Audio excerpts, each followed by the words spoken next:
One fine day, we find Ain happily adoring two little baby sea dragons, El and Al, as they chomp on magic crystals. After the incident that brought the sea dragons to the castle, there were some twists and turns in the situation. Despite his initial upset, Ain's grandfather eventually allowed him to keep the sea dragons. Ain, overjoyed with the decision, decided to give the sea dragons names. The older baby sea dragon became El, while the younger brother was named Al. As Klon marvels at the baby sea dragons, titling them the King of the Sea, she can't help but find them incredibly cute. Ain is treated to the delightful view of Klon playing with the sea dragons, almost like their mother. Witnessing this, Ain finds himself blushing. Klon, in her playful manner, hands Ain a magic stone, suggesting that he might be hungry. Although Ain wasn't truly hungry, he goes along with Klon's act, watching as the sea dragons enjoy their magical feast. Meanwhile, in the king's chambers, Ain's grandfather expresses concern for Ain's well-being. Ain assures him he's feeling much better. However, Ain's mother, Olivia, can't resist pampering and spoiling him, much to Ain's protest that he can handle things on his own. With the end of Ain's house arrest approaching, a special meeting is convened by the king. In the meeting, the king reveals a unique mission for Ain to become his representative and head to the Euro country, explaining the significance. The king details that Olivia had negotiated deals in Euro regarding sea crystals, a crucial trade for their kingdom. Concerned that his presence might spark tensions, the king entrusts Ain with the responsibility of leading the negotiations. Warren is chosen to accompany Ain, aiming to alleviate pressure and boost the chances of successful talks. Christina and Dill are assigned as Ain's escorts. Excited and determined, Ain looks forward to the adventure of traveling to and experiencing the Euro country. As Kadima delves into her research on the Demon King, she unravels a surprising revelation. The little girl in the book turns out to be none other than the nightmare of Envy, Ash. The text details a monumental battle where the powerful Demon King, along with the Dullahan and the Elder Leash, was defeated at the cost of countless lives. However, the Demon Lord harbors strong doubts about her two close associates. Despite the narrative depicting a fierce war and the defeat of formidable foes, Dullahan and the Elder Leash did not seem to have a clear intention to harm people. Kadima questions whether, even if they felt differently, Ishtalika would have been lost and perished. Another intriguing figure was later mentioned as an associate of the Demon King, which was a human form of monster, aka the Red Fox Woman.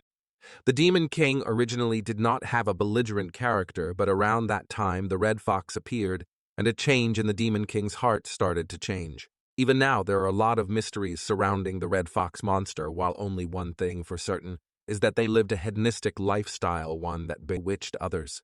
She uncovers a fascinating reason behind the Demon King's rampage. The revelation sparks Kadima's curiosity, especially when she notices a connection to the worship of a red fox in Euro. As she delves deeper into her findings, Christina wakes up in a panic, having unintentionally dozed off while translating. Christina, feeling a bit flustered, apologizes for her nap, but Kadima assures her that it's perfectly fine. Understanding the demands of Christina's official duties, Kadima then inquires about Christina's official business, to which Christina reveals her upcoming journey to accompany Ain in the country of Euro. In the bustling neutral trade city of Hardland, a coliseum echoes with cheers as Logos faces off against his opponent, Edward, and Logos, showing improved strength after 3 years, makes a formidable strike. However, Edward counters with precision, delivering a powerful blow that declares him the winner. Logos' son watches in surprise from the crowd, witnessing his father's defeat. It is revealed to be none other than Clint Roundheart, the Knight of the Haim Kingdom. Determined to avenge his father's loss, Clint shares his ambitions with his supportive mother, confident that with the power of a holy knight and assistance from his fiancée Shannon, he'll achieve his goals. In the grand halls of a royal mansion, Prince Tygel, the third prince of the Haim Kingdom, expressed his frustration at the lack of reports regarding his beloved Klon over the past 3 years. Meanwhile, Klon's grandfather pondered the situation, recognizing Klon's importance in maintaining good relations between the two countries. He mused on Klon's unexpectedly strong feelings, remembering her decision to support Ain without hesitation. The grandfather reflected on the wisdom of letting Klon go to Ishtalika, believing it was the right choice for her.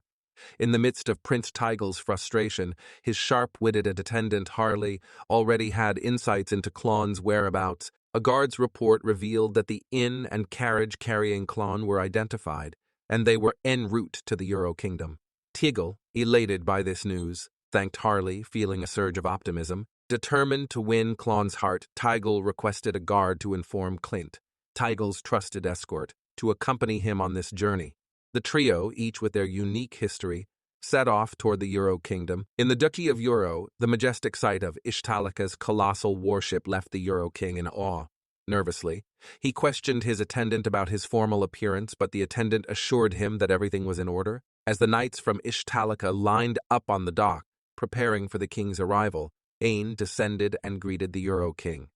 With a formal introduction, Ain presented himself as Ain von Ishtalika, the representative of His Majesty. The Euro King, known as Amu von Euro, expressed gratitude for the meeting with Ain. The Euro King's attendant couldn't shake the feeling that something was amiss about Ain's presence, sensing an energy akin to a big monster. Curiosity lingered around the unexpected crowned prince of Ishtalika in the midst of the private meeting between the crown prince and the Euro King. Their conversation was abruptly interrupted by the arrival of Prince Teigel. Teigel claimed it was a formal visit, presenting a letter from his father, King Haim. As Clint handed Teigel the letter, a sudden revelation unfolded. Clint declared that the person sitting across from them was his runaway brother. The news took everyone by surprise. Despite the discourteous introduction, Christina and Dill were ready to confront Clint, but Ain, understanding the power of words, restrained them. Ain, displaying remarkable patience, allowed Prince Teigel to discuss urgent matters. The Euro King, initially hesitant, reluctantly agreed. Clint, the obnoxious little brother, couldn't resist praising Teigel while irritatingly calling Ain hateful names. Ain, reaching the limit of his patience, sternly silenced Clint, declaring him a hindrance to the proceedings. Prince Teigel, addressing an urgent matter to the Euro King, drops a bombshell. The reason for his visit is to locate Klon, who, according to Teigel, will become his wife. The revelation leaves Warren, Christina, and Dill bewildered, aware of the truth behind Teigel's pursuit. Teigel learns that Archduke Graf August and his grandchild Klon, authorities from Heim, came to the Duchy of Euro 3 years ago. Coincidentally, around that time, formal trading between Euro and Ishtalika began. This revelation hints at the possibility that the Duchy of Euro might have played a part in selling Klon to improve relations with Ishtalika. The Euro King, shocked by the accusation, is reassured by his attendant that Euro had no involvement in human trafficking. However, Teigel arrogantly denies this and assumes a strategic timing in the events. Ain, bewildered and unsure how to react, Warren comments that, as a friendly country, they cannot overlook Euro's apparent villainous role in the unfolding story. As Warren confronts Teigel with a brash demeanor, introducing himself as Ishtalika's chancellor, Teigel, equally bold, demands answers about Klon's disappearance. Warren, maintaining a serious tone, asserts that diplomatic ties between Ishtalika and Heim Kingdom have soured, and any collaboration must be mutually beneficial. Amid the tense negotiations, Warren proposes preparing the price first, emphasizing the need for trust after their previous deal went awry. Teigel, inquisitive, asks what Warren desires in return. Warren subtly hints at wanting Logos's head, catching Teigel off guard. Teigel vehemently rejects the demand, leading to a breakdown in negotiations regarding Klon's location. Clint Teigel's escort interjects with disdainful comments about Ain, claiming it's all a facade and that Ain is weak. Dill, fed up with Clint's disrespect, defends Ain's heroic feats, highlighting Ain's dragon subjugation and life-saving actions. Clint remains skeptical, prompting Dill to challenge him to a friendly contest to prove Ain's capabilities. As tensions rise and a potential fight looms, Warren intervenes, suggesting a friendly contest to settle matters and clear Ain's position before resuming the diplomatic meeting. In their friendly contest, Warren and Christina are astonished to witness a significant skill gap, leading to Dill effortlessly defeating Clint. Ain commends Dill for his strength and Christina acknowledges his distinguished position in Ishtalika. Ain expresses relief, knowing that Dill had held back due to their age difference and genuine concern for his well-being. Disappointed by Clint's performance, Tygel urges his escort to fight back. In a desperate attempt, Clint taps into his Holy Knight skill, leaping toward Dill with hopes of landing a devastating blow. However, Dill, keenly observing Clint's movements, swiftly counters with his sword, bringing Clint to his knees in defeat. Dill emerges as the clear winner, leaving the onlookers in a mix of surprise and amusement at the outcome. Warren, impressed by the great match, suggests continuing the meeting, and the king agrees. Before they depart, Warren tells Tygel that he forgot to mention something important about Miss Klon and promises to send a letter later that day. Tygel, surprised and curious, agrees to wait. Aine, intrigued by the secret, laughs it off, but Warren insists on teaching the prince a lesson.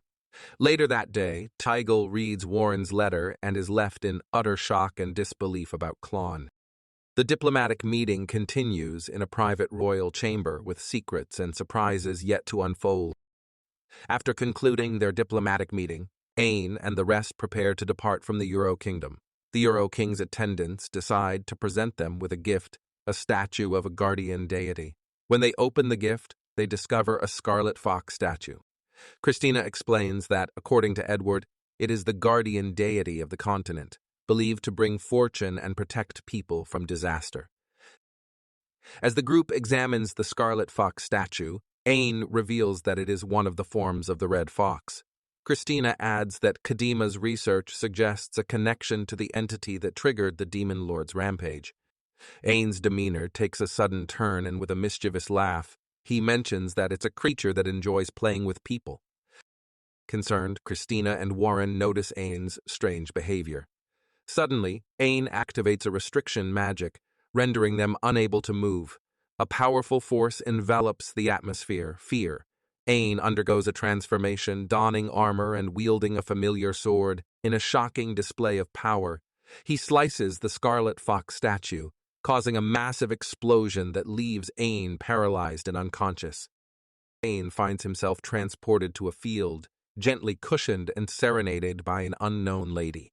Puzzled by his surroundings, the mysterious lady apologizes for causing him trouble, and another voice hints at taking care of Aine next time. Just as he's about to inquire further, Anma abruptly wakes up in his castle room, unable to recall anything after the Euro official business. Aine discovers a mysterious bandage on his hand, bearing an unfamiliar seal. Unfazed, he removes it and rings a nearby bell, curious about his situation. In a flurry of footsteps, his mother Olivia and Christina rush to his side, visibly relieved at his well-being. Aine, oblivious to the commotion, wonders why they're making such a fuss and presses for an explanation. Grandfather and grandmother join the scene, explaining that Aine fell into a coma for 6 months after returning from Euro. As they usher Olivia and Christina away to let Aine rest, he contemplates the missing memories after encountering the red fox statue. In the audience hall the next day, Aine is in a wheelchair, cared for by Christina, and Kadima takes the lead. Suddenly, an overwhelming force stops them, and Kadima confirms Christina can't move the wheelchair. Testing further, a bright light appears, warning them of a flying magic object. Ash, the Demon Lord's magic stone, is present, rejecting Aine. Kadima, with 6 months of research validated, hands Aine a book, summarizing it to provide insights into their current situation. According to the book, the Demon Lord Nightmare of Envy, Ash was initially shy and inexperienced as a queen. She had 2 family members, Dullahan and the Elder Lich. The Demon Lord's realm started as a small settlement created by the 3 of them, expanding into a large city and eventually becoming a country. Aine realizes that the Demon Lord didn't start as a Demon Lord, but Kadima adds that the country collapsed after a few years, leading to Ash's rampage after the red fox associated with her. Kadima explained that when Aine saw the red fox statue, the power of Dullahan ran amok. The Demon Lord rejected Aine, who had absorbed the magical stones of Dullahan and the Elder Lich. Kadima clarified that the catastrophe caused by the Demon Lord's rampage was not the intention of Dullahan and the Elder Lich. It was all related to the red fox. She mentioned that the voice from before was also regretting her rampage.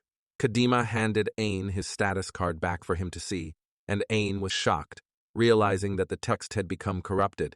He noted that it seemed like he had become a monster.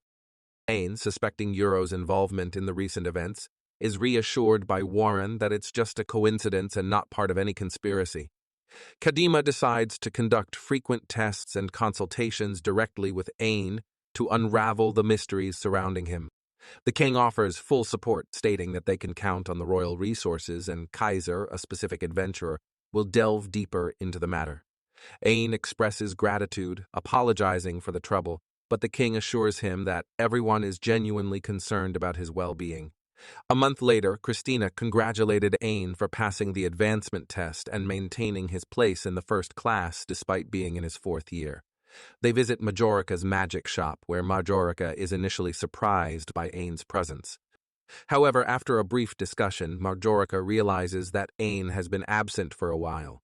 Majorica questions Ain's identity, wondering if he is a human or a monster. Unfazed, confirms that he is more or less human.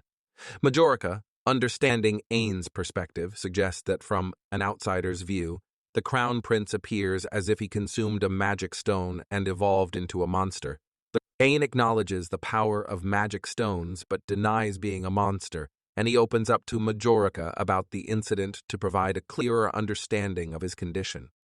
Majorica likens Ain to a world tree, the origin of dryads protecting those around it and absorbing evil monsters. Acknowledging Ain's quest for information about the Red Fox, Majorica suggests heading to the City of Magic, Isto, or the Adventure City, Balto. Isto is a hub for magic tool research, while Balto, though close, is in the Demon Lord's territory, known for its eerie atmosphere and decorations of corpses and defeated monsters. Ain, fascinated by the idea, looks forward to the journey. However, Christina, with a sudden glance, opposes the idea of going to Balto, recalling mysterious monsters and an undead feeling during her investigations at the Demon Lord's castle. Ain, sighing, opts for Isto, and Majorica, knowing someone there who can assist with the Red Fox research, promises to provide an introduction letter. Ain expresses gratitude, and when Christina requests a cloaking magic tool for their investigation, Majorica agrees, deciding to create custom robes for the task. Later on the beach, Ain sits next to Klon and explains why he's heading to Istu. Klon, with a pouty expression, teases Ain about being too busy for them, but she's just kidding. She presents the two baby sea dragons, now 5 meters long, and mentions they might come to Ain's aid if he's in danger. Klon gives Ain a present called a message bird, a device to communicate over long distances. Ain asks what she would do if he became a monster, and Klon assures him not much would change. She jokes that if he does turn into a monster, he should gift her another star crystal. Ain promises to do so. As the water train prepares to depart, Kadima enjoys a relaxing massage from Ain, leaving him curious about why she's with them. Kadima reveals she used her collection of Demon Lord books as leverage to join Ain on the journey, having hidden herself in luggage. With only 3 concealment robes available, Dill offers his, but Kadima has her own magic tool, concealment glasses. Excited for the journey to Isto, the holy ground for researchers, Kadima looks forward to the adventure. Upon arriving in Isto, a magical city with towering buildings, an automated magic detector, Ticket Gate, welcomes them. The center of the city boasts the Tower of Wisdom, taller than the royal castle, with pipes extending to supply magic stone energy throughout the town.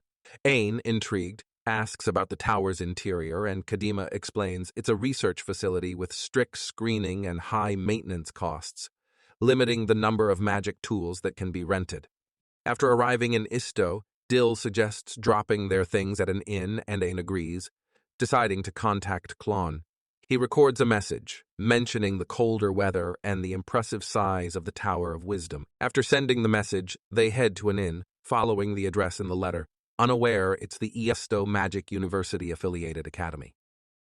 Approaching the academy, they encounter guards at the gate. Christina provides a referral letter, and the guard, skeptical, checks its authenticity. To their surprise, the guard hurries to call Chief Professor Oz. Oz arrives and, learning they were recommended by Professor Majorica, invites them to his office, expressing gratitude for their visit. Ain, unaware of Majorica's revered status, is grateful for Oz's thoughtfulness. As Ain decides on introductions, he leaves himself out, being well known as the Crown Prince.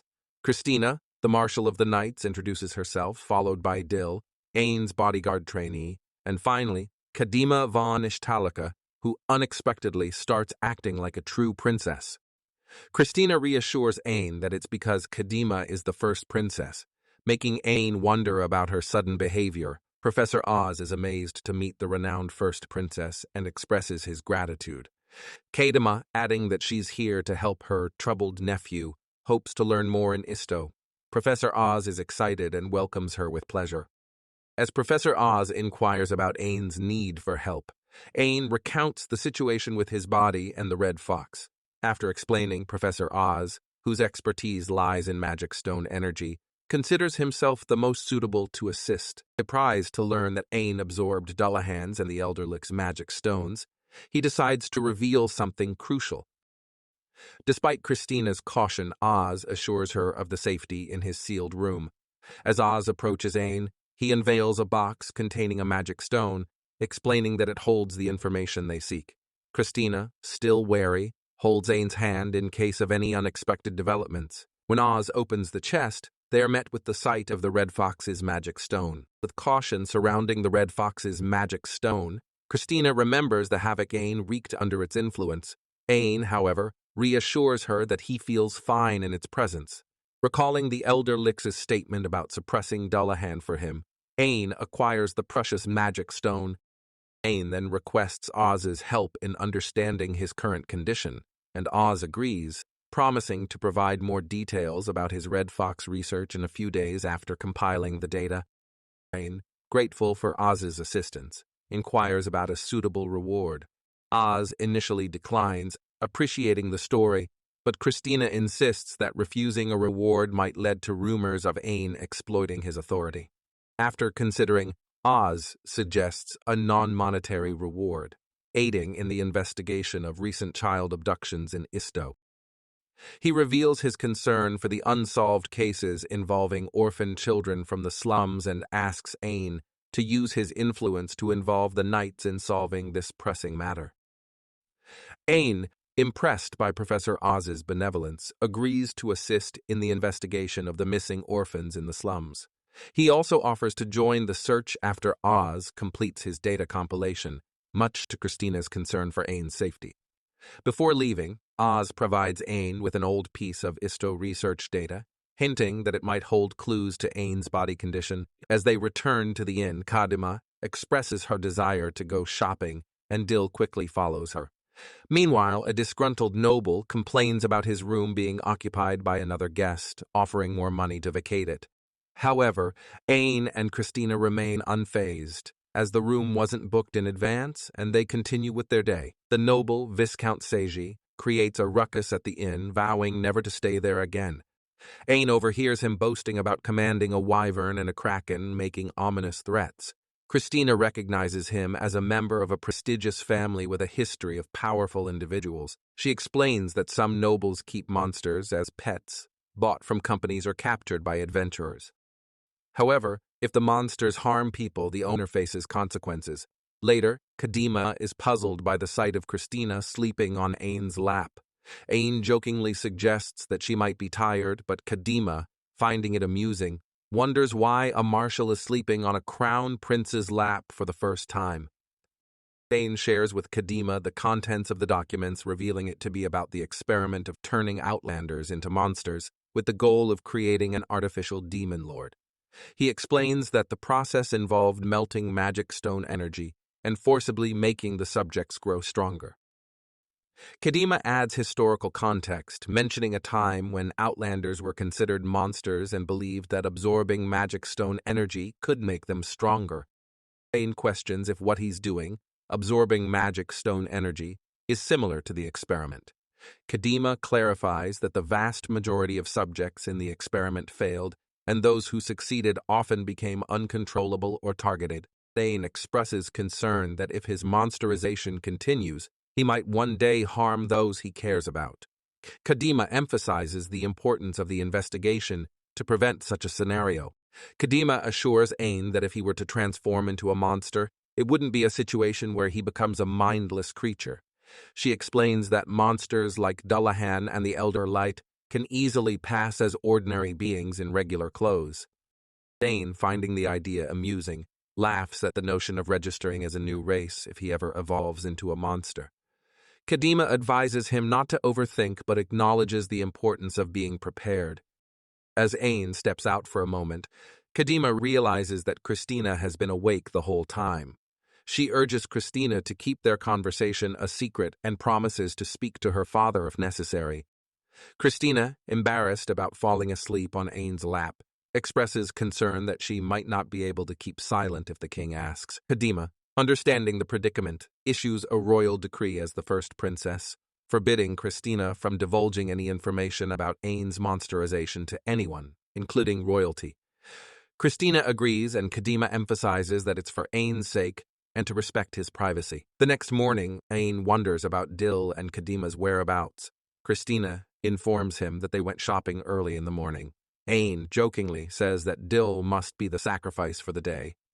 Suddenly, a bright light emanates from Ain's clothes, revealing a message bird from Klon. Klon's message expresses relief that Ain arrived safely, warns him not to get sick in the colder Isto, and mentions that her grandfather is working there. Ain is asked to greet him, and Klon eagerly awaits his next contact. With a reassuring smile, Ain promises to do his best to resolve his problem and thanks Klon. As they make their way into the lively city of Isto, Ain and Christina find themselves in a bustling town full of popular tourist spots. Realizing it might be challenging to gather information in the crowded areas, Ain suggests exploring the alleyways. However, their attempt to navigate the alleys ends up in them getting lost. Amidst the confusion, a commotion catches their attention. A girl is being chased by a group of bandits, and despite their attempts to grab her, she pleads for help. Out of nowhere, a surprise attack from Christina incapacitates the bandits. Ain and Christina rush to check on the girl, who falls unconscious. Realizing she's dressed like one of the orphans from the slums, they decide to bring her back to their inn. When the girl awakens, Ain and Christina provide her with a delicately prepared meal. Tearfully grateful, she starts eating, and Ain assures her that it's for her. Curious about why she was being pursued, the girl has no answers. She came home to find men there, and her sister had been taken away. As she eats, the girl tearfully pleads for help to save her sister, and Ain reassures her that they will do everything to rescue her. In gratitude, she expresses her thanks. Later, Dill, who had been conducting an interrogation, knocks on the door. Ain inquires about the results, and Dill reveals that the men were hired adventurers. The kidnappers communicated through intermediaries, making it difficult to trace the mastermind. Interviewing people around the alley, they discover that a carriage linked to the kidnappers headed towards the Tower of Wisdom. The revelation raises suspicions about the possible involvement of Tower officials in the kidnappings. Later that day, with no luck in gathering information, Christina suggests a visit to a popular spot where monsters can be seen during the day. Ain reluctantly agrees, seeing it as an opportunity for sightseeing. Amidst the crowd of various monsters, Ain notices creatures he's never seen before.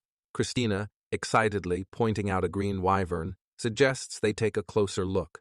As they approach, a larger wyvern, twice the size of the green one, panics, sensing a monster's presence. It turns out Ain was just examining it closely, but the wyvern, petrified, continues to tremble. Christina speculates that the creature might have sensed the sea dragon's power within Ain. Suddenly, Viscount Seiji, the owner of the wyvern, arrives, noticing his pet's distress. He berates the wyvern, unaware that Ain might be the cause.